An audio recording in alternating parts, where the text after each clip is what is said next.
Chloe, first of all, talk about your relationship to Sundance. I mean, how much of a veteran are you here? Only 3 years. My first year I was 11 years old though, so this is my first year coming in here as like an adult with a lead one role and kind of, you know, manning the ship a little bit with it. And it's exciting and it's different and it's wonderful. It feels really, really fulfilling. And just to kind of introduce the movie, the Miseducation of Cameron Post is about... Miseducation of Cameron Post is about a young girl who's caught making love with another girl, and her aunt decides to send her off to sexual conversion therapy. And it basically takes place at this conversion therapy camp where she's going through the pressures of being put through therapy to convert herself straight, but at the same time it highlights the interpersonal relationships and the beauty of meeting other people that are like-minded and who are going through the same, you know, troubles that you are, and how important that is.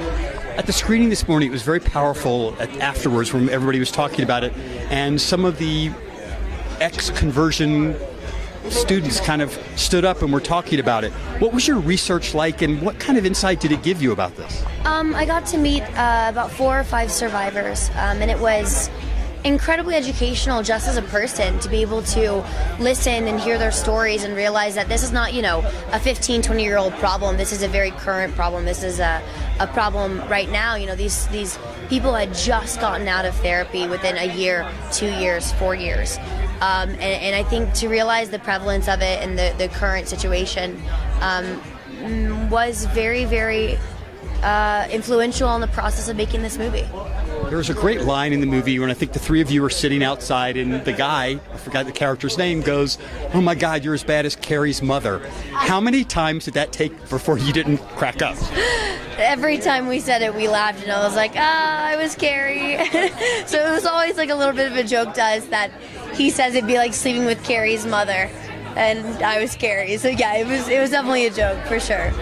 One of the wonderful things is some states are now finally starting to outlaw conversion therapy. Do you hope this movie can be some type of beacon and enlightenment for people? I hope it highlights the fact that it is, again, a current and real issue, and that it's not something that is a fabrication.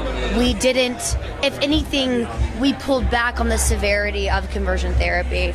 And the reality of it, I mean, you know, you're 8 times more likely to commit suicide after going through conversion therapy. You're 3 times more likely to contract HIV or AIDS.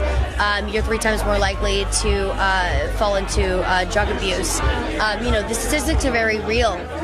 And, you know, I hope people, if anything, I hope it just allows people to sit there and start to make their own kind of, you know, observations on it and do something as simple as Google it.